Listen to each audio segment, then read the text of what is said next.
Salve, salve, galerinha! Estamos por aqui, mais um vídeo. Eu me chamo Braulio Coelho, eu faço parte da associação da ONG Centro Sociocultural Letícia Fonseca. Sou um dos educadores e hoje a gente tá aí tentando fazer uma atividade, virtualmente, ver se a gente consegue. A gente está dando continuidade aí nos vídeos com a proposta do incentivo à leitura para gostar de ler, Então, quatro episódios, 4 leituras diferentes, 2 leituras feitas por mim e 2 leituras feitas por Agatha, a educadora Agatha. E a gente pretende com essa atividade estimular a leitura, não somente uma leitura, como uma leitura em si, não crítica. A nossa proposta de leitura é também incentivar a leitura como uma interpretação, A leitura, muitas das vezes a gente acha que a pessoa só basta ter o conhecimento, o domínio da língua para poder efetuar uma leitura. Só que, na verdade, quando você pensa na leitura como uma interpretação, a própria língua se transforma numa ferramenta, Porque a interpretação, ela exige não somente o domínio da língua, mas também exige conhecimento, bagagem cultural e intelectual de quem lê, Precisa estar de acordo em diálogo também com o texto, com a intencionalidade do texto, os caminhos que o texto pode apresentar, durante essa leitura, e a interação, a interatividade. Então é preciso também ter em conta o contexto que rola aquela interação entre o leitor, a leitora, a pessoa que lê, e quem escreveu o texto. Então é com base nisso que a nossa proposta pretende estimular o incentivo à leitura, mais do que estimular somente uma leitura com domínio da língua, mas para estimular a leitura como uma interpretação do mundo e do que está se lendo ali, Então, assim, antes de começar qualquer atividade, qualquer leitura, qualquer ação aqui, eu ia pedir para a galera, dentro de casa, separar um espacinho, ver se consegue, no quarto, na sala, separar um espacinho, para poder fazer um alongamento bem básico, tá, gente? Assim, não sou professor de educação física, não sou a melhor pessoa para poder aqui mostrar para vocês o que seria, mas, enfim, assim, é esticar um pouco o corpo, esticar, botar empurrar o céu, como o pessoal costuma dizer. Por quê? Porque eu acho que é muito importante, em qualquer leitura, a gente estar com o nosso corpo disponível, O corpo tem que estar disposto à leitura e disponível. Porque mesmo a gente fazendo uma leitura, pode ser em qualquer lugar, pode ser sentado na sala, pode ser na cadeira de praia, enfim, na cadeira do trem ou do ônibus ou do metrô. Você, mesmo sem sair do lugar, não se movimentando, o corpo tem que estar disponível e disposto para encarar aquela leitura, para poder interpretar aquilo que ele está lendo, É isso que acaba materializando, vamos dizer assim, essa viagem da leitura, Então eu pediria aí para vocês rapidinho fazer um alongamento, dar uma acordada nesse corpo, Esse episódio, eu vou mostrar um livro que é dedicado ao público, infantil, entre 6 anos de idade até mais ou menos ali os 12, 13 anos, porque num outro episódio, numa outra ocasião, eu vou mostrar um outro livro, que aí esse vai ter uma classificação etária, uma classificação indicativa, porque é uma leitura já um pouco mais complexa, vamos dizer assim, que aí já exigiria um pouco mais de bagagem, dos jovens, um pouco mais na adolescência, assim. Então é isso, vamos que vamos. Fiquem à vontade e fiquem despertos aí que a gente vai começar com a leitura. É o seguinte. Esse é o livro aqui, dedicado para gurizada, criançada dos 6 anos. Não tem classificação indicativa de 6 até 10, assim, enfim, qualquer um pode ler, é um livro bem tranquilo de ser lido, Mas ele é mais, como o próprio título diz aqui, África recontada para crianças. É um livro de... Agora eu não sei a pronúncia, não sei se é Avani Souza Silva ou se é Avani Souza Silva. Mas está aqui, é uma autora que essa autora também é do curso de letras, eu estou falando isso porque eu também sou estudante de letras, né? Então ela também segue o mesmo caminho de letras, fez graduação, fez formação pós no caminho de letras, e foi publicado pela editora Martin Claret, também não sei como é que é a pronúncia, mas é um livro muito fácil de ser lido, bem tranquilo, né? Se dá para ver aqui pela capa, é legal, porque é uma capa que tem uns relevozinhos aqui, né? Você consegue mexer assim. É uma estética, né? Uma estampa bem parecida com a própria estampa africana, né? Para poder compor legal o livro. Ele, por dentro dele, vocês vão conseguir ver, mas aí a gente põe também as imagenzinhas do lado. Ó, a cada história, a cada conto, tem uma imagenzinha. Tá vendo? Né? E o interessante é que, assim, a autora, o processo dela de formação foi com base em literatura africana, né? E a literatura africana de língua portuguesa. Então, ela quis, ao lançar esse livro, fazer uma compilação de histórias, né, que ela se deparou e encontrou no meio do caminho. Ela diz aqui também no livro que, além disso, um dos maiores estímulos para a criação desse livro foram as próprias histórias que ela ouvia dos seus pais quando era pequena. Então, ao longo dessa trajetória da experiência dela, ela conseguiu reencontrar algumas histórias que ela ouvia, né, oralmente do seu pai, da sua mãe contando, e ela conseguiu, através da pesquisa dela, reencontrar essas histórias. Então, ela tentou fazer uma compilação, ela separou com base nas nações africanas que falam a língua portuguesa. Então, tem aqui Angola, Cabo Verde, Guiné-Bissau, São Tomé e Príncipe e Moçambique.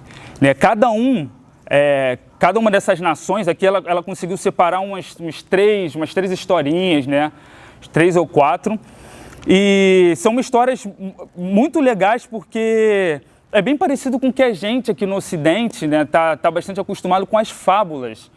Então, você percebe que as histórias africanas presentes no livro, né, tem essa pegada com fábula, né? E eu separei três historinhas daqui do livro, né, uma de Angola, uma história angolana, uma de Guiné-Bissau e a outra de São Tomé e Príncipe, que são histórias que eu senti assim bem interessante com a pegada da nossa sociedade, né, do nosso universo.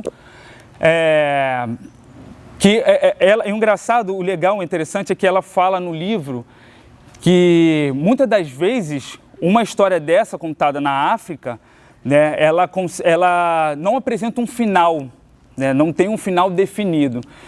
E é um ditado que diz, né, que assim, quem conta um conto aumenta um ponto. Então ela deixa bem claro aqui que todas as narrativas, todas as historinhas que ela colocou aqui, ela teve uma interferência dela, né? Ela deu uma mexidinha aqui, outra ali, mudou uma vírgula, mudou um pontinho.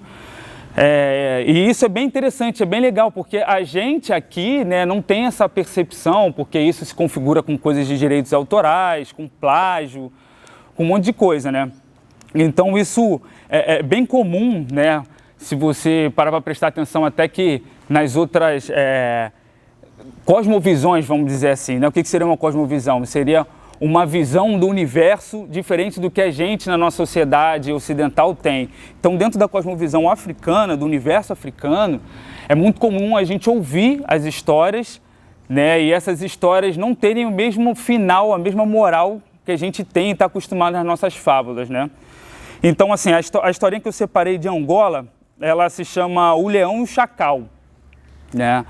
É uma história interessante porque os animais, assim como uma figura de linguagem que a gente utiliza na nossa língua portuguesa, né, que é a prosopopeia, que é uma figura de linguagem que você dá características humanas a seres inanimados, animais, né, entidades não humanas. Então, o livro todinho é permeado com essa figura de linguagem, com a prosopopeia. Então, essa história do leão e o chacal conta a história de um leão e um chacal. Para quem não conhece o chacal é um tipo de cão, é um canídeo, né? Então, assim como a raposa, como o lobo, é o chacal. Então, conta a história dos dois que moram dentro lá da mesma selva, só que os dois tomam conta de outros animais, né? Então, o leão, ele tem um bode e o chacal tem uma cabra. E aí o chacal tem uma ideia de perguntar para o leão se o leão poderia doar o bode dele para ele poder juntar com a cabra. Eles têm a cria deles lá e depois o chacal devolveria o bode para o leão. Era só mesmo para poder ter uma ninhada, para poder procriar e dar continuidade à criação dele. Aí o leão aceita a empreitada. Aí ele leva o bode lá consegue namorar e a coisa acontece com a cabra. Ele devolve o bode para o leão e dentro desse fruto, dessa relação, nascem dois animaizinhos, né? Um bodezinho e uma cabrazinha, um macho e uma fêmea. Ele o chacal devolve o bode para o leão e devolve uma das crias para o leão. Ele dá a fêmea, a cabritinha, para o leão. Aí o leão pergunta, só nasceu ela? Aí ele diz, não só nasceu ela, nasceu um casal. Então eu fiquei com um bode para poder fazer par com a minha cabra, né? E eu tô te dando aí essa cabrinha que nasceu para poder fazer par com o seu bode. Só que o leão não acha justo. Ele não acha justo, ele falou, não, mas você pediu emprestado o bode, né? Foi o meu bode que gerou essas crias, então eu não acho justo você, além de devolver o meu bode, você não entregar o que nasceu dessa relação. Aí o chacal não concorda, ele falou, não vou concordar com isso, eu acho justo que cada um tenha, né, uma cria. E aí o leão, como o rei, né, da floresta, essa fama que ele carrega, ele falou, então amanhã a gente vai fazer um julgamento. A gente vai fazer um julgamento, chama todos os animais, eu quero todos os animais presentes para a gente poder julgar e ver quem é que vai ficar, né, com o fruto dessa relação entre o meu bode com a sua cabra. Aí ele pede para o chacal reunir todo mundo, avisar os animais da selva e tal. Aí o chacal avisa e procura a tartaruga, né? Aí a tartaruga é apresentada aqui na história como um animal bem sábio, e ele pergunta para a tartaruga se ela pode ajudar a reunir os animais na floresta. Ela pergunta, mas para quê? O que se trata? Ele falou, vai ter um julgamento e explica a situação. Aí ela falou assim, pode deixar comigo, que eu vou reunir, eu vou avisar todo mundo, e não comecem o julgamento enquanto eu não estiver presente. Esse é o recado lá que a tartaruga deixa como aviso.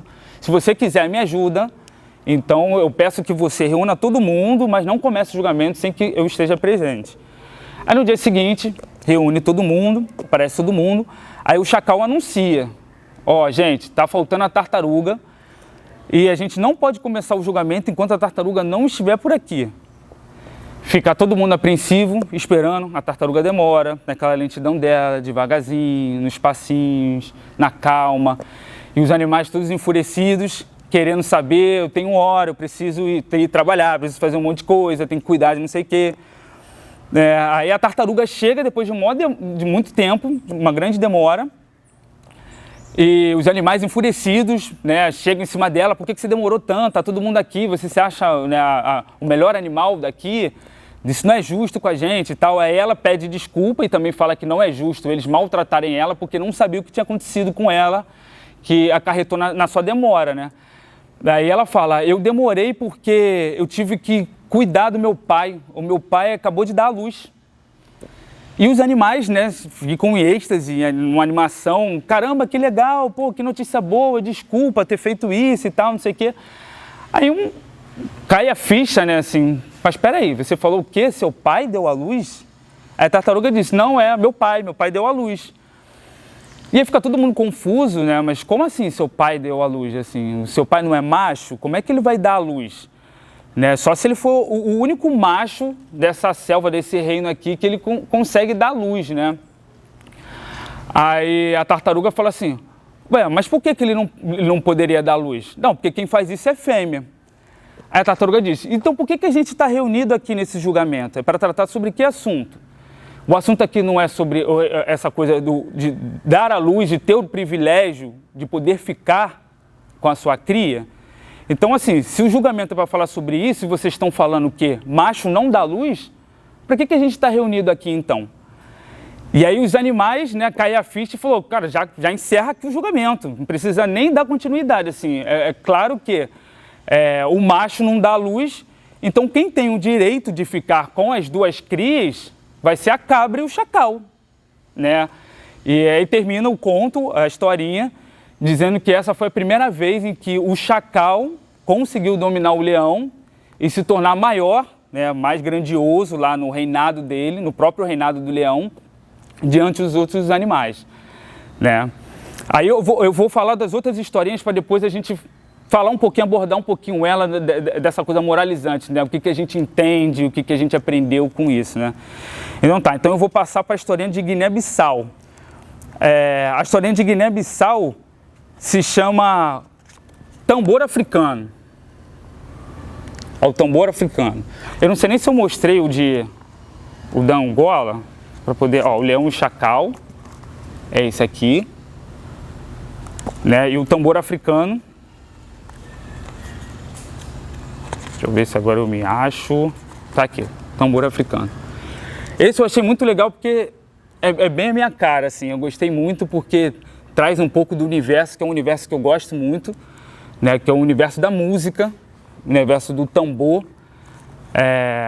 E conta a lenda, é legal também que você percebe que algumas histórias, apesar de serem de nações diferentes, carregam o mesmo teor, assim, parece que é a mesma história, só que com personagens, no caso animais, diferentes, né? Então essa do tambor africano conta a história de uma etnia em Guiné-Bissau que adorava observar o céu, principalmente a lua. Eles eram apaixonados pela lua. Eles ficavam aguardando ansiosamente o dia, né, raiar, o dia dormir, e para poder chegar à lua e eles ficarem à noite, à madrugada, dentro, paquerando a lua, né? E os macaquinhos dessa aldeia, dessa etnia, eles eram considerados os maiores adoradores, paqueradores da lua. Aí eles têm a brilhante ideia de tentar chegar até a lua.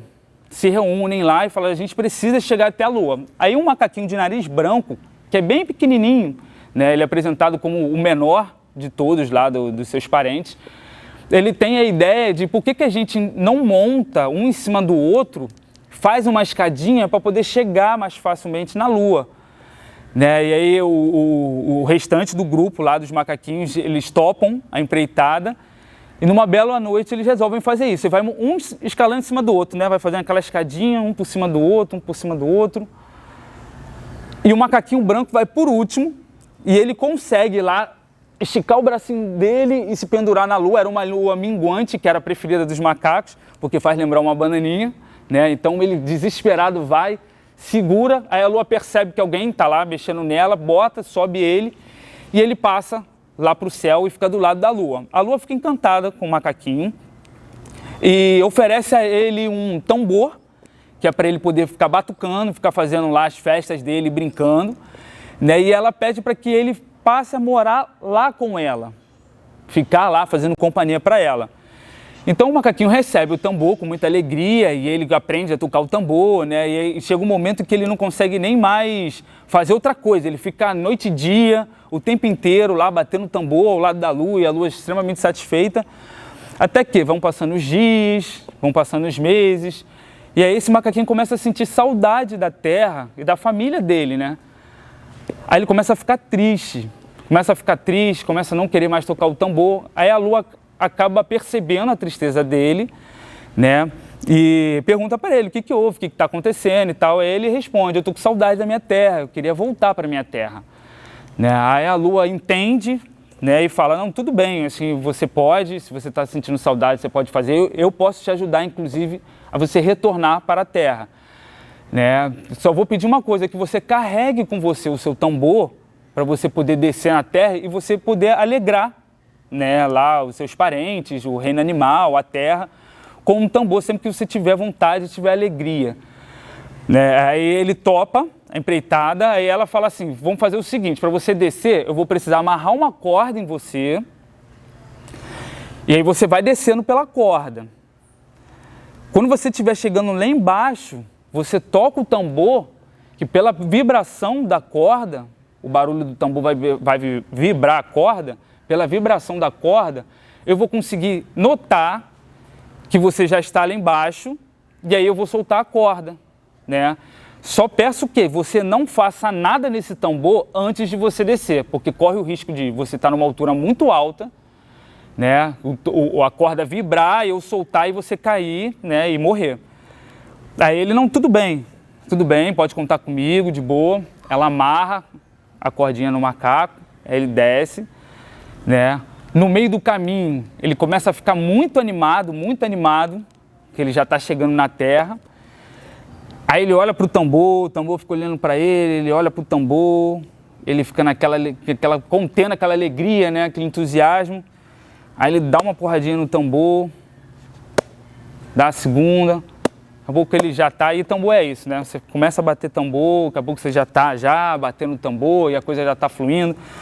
Ele começou a bater o tambor, ficou numa alegria sem fim, que estava voltando para a terra com um tambor de presente, né? A lua acha que ele já está chegando e solta a corda. Então ele cai de uma altura alta, cai numa praia, né?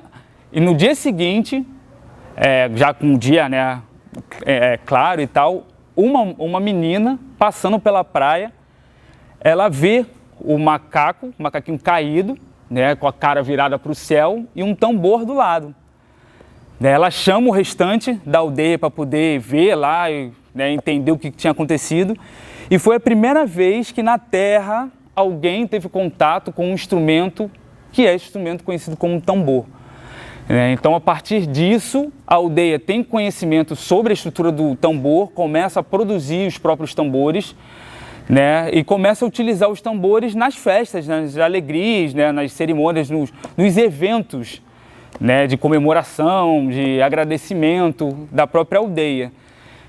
Então, termina a história falando que foi desse jeito, desse modo, né, que a etnia descobriu a força do tambor, reconheceu o tambor, e a partir disso o tambor começou a fazer parte, né, dentro dessa cultura, dessa tradição africana, né, que pertence lá à Guiné-Bissau. E foi a primeira vez na história, isso que eu achei interessante, ele termina a história falando, foi a primeira vez na história que o macaquinho conseguiu chegar ao céu, né? Depois de tantos anos, a gente vê aí os seres humanos colocando cachorro, colocando macaco para ir à lua, fazer um monte de coisa. Então, segundo essa lenda, foi a primeira vez que um macaco conseguiu ter esse encontro com a lua.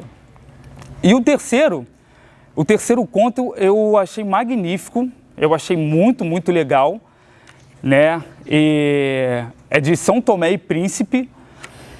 E ele, pelo que eu li aqui, foi a única historinha que foi compilada e acrescentada aqui, que não foi criada de uma tradição africana, mas que é muito utilizada lá em África, porque durante a colonização europeia, era uma história muito comum e que hoje faz parte, inclusive, dessa tradição, né, africana, porque fez parte dessa formação, né? Então, como a maioria, quase todos os países, as nações que tiveram dentro da sua história, da sua formação, a colonização, carregam também algumas histórias que até hoje a gente aí, né, reproduz sem saber muito bem de onde que veio, e a gente infelizmente reproduz esse tipo de coisa, né?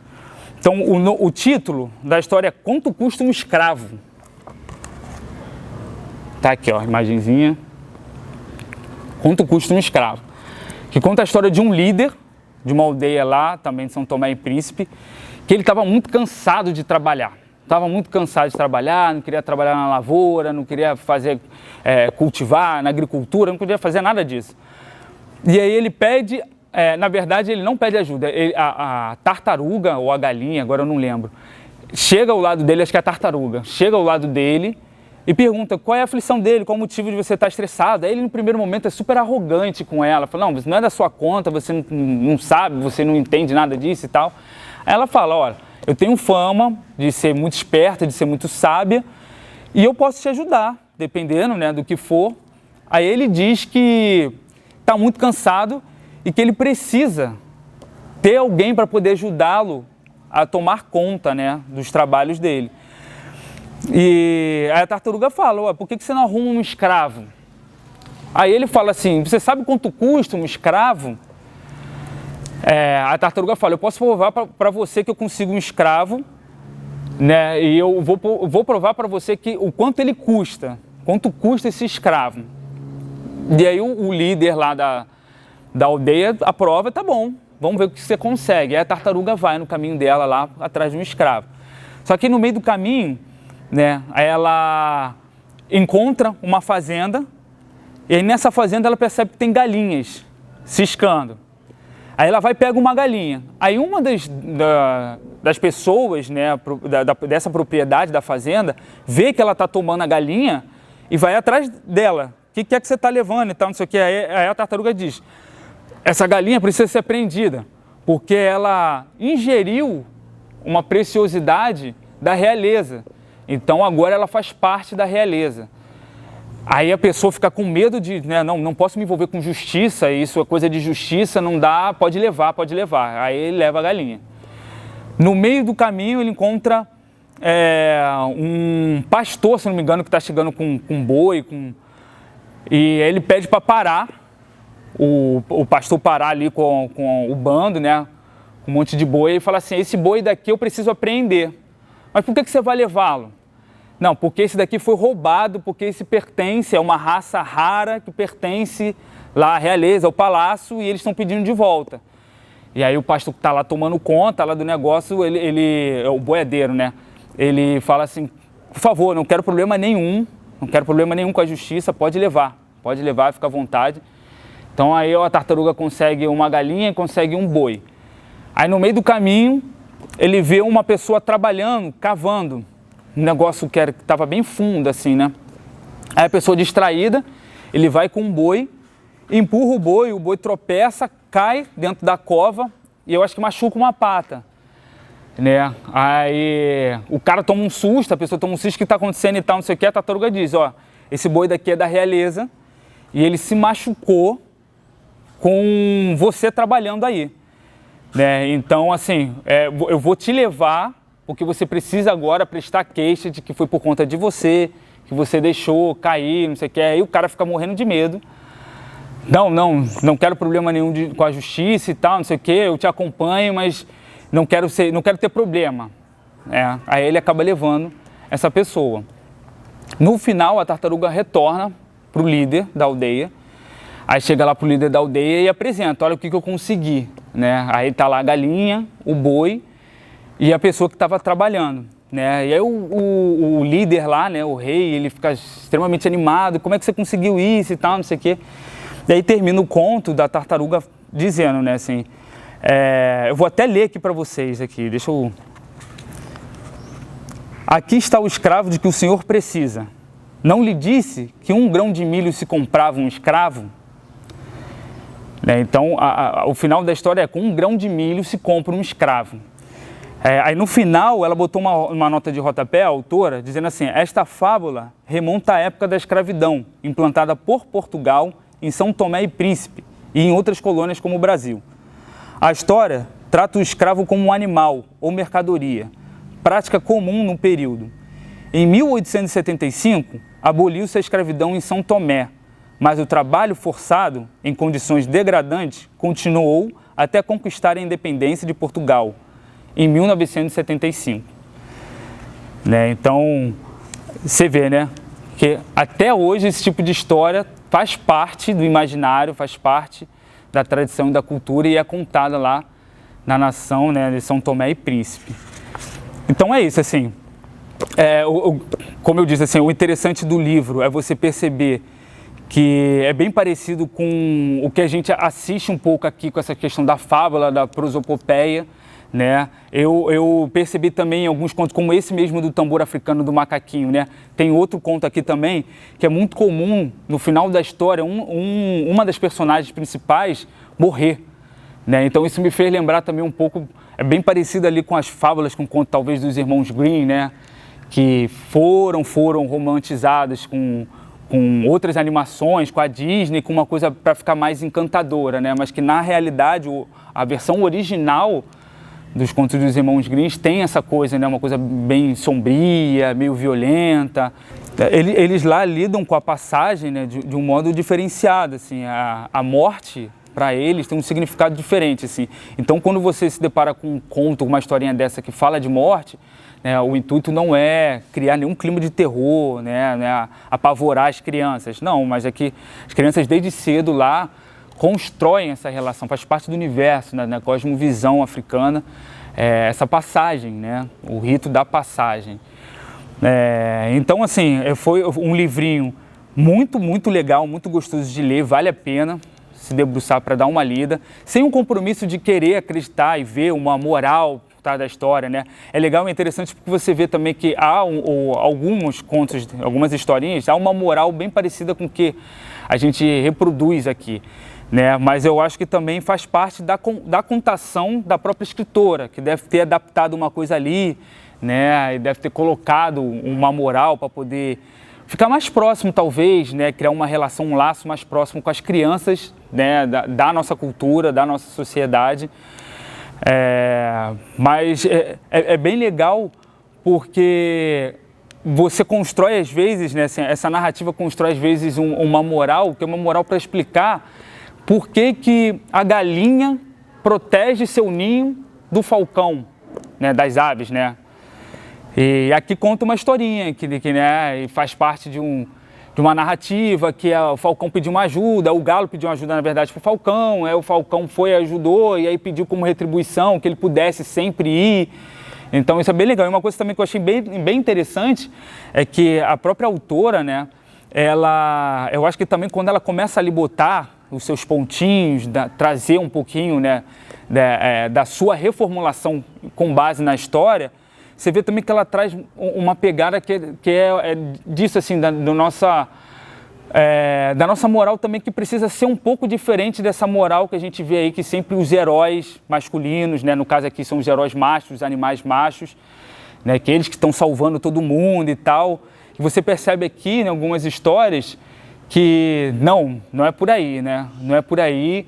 A fêmea, né, o feminino consegue sim e consegue proteger e cuidar da aldeia e da tradição, às vezes até com mais empenho, com mais dedicação do que o próprio masculino, macho, né? Que está sempre querendo disputar, está sempre querendo competir, está sempre querendo inventar alguma moda para poder mostrar uma exibição, né? Que é bem diferente, assim. Então eu achei muito interessante, muito legal. Não sei se isso faz parte tradicionalmente dessas histórias originárias, mas eu curti muito esse retoque, né? Essa reformulação que a Avani deu para as histórias africanas. Então é isso, galera. Assim, peço que vocês, por favor, curtam aí o nosso canal, coloquem um like aí e deixem um comentário de vocês, né? Assim, o que vocês acharam, né, disso que eu falei. Se isso lembra vocês alguma outra história que vocês já escutaram, que vocês já leram, né? Que isso é bem importante para nós, tá?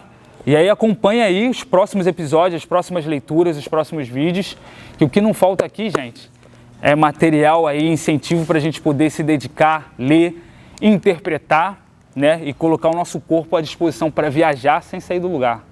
Então é isso, ó, beijo, muito axé para vocês aí.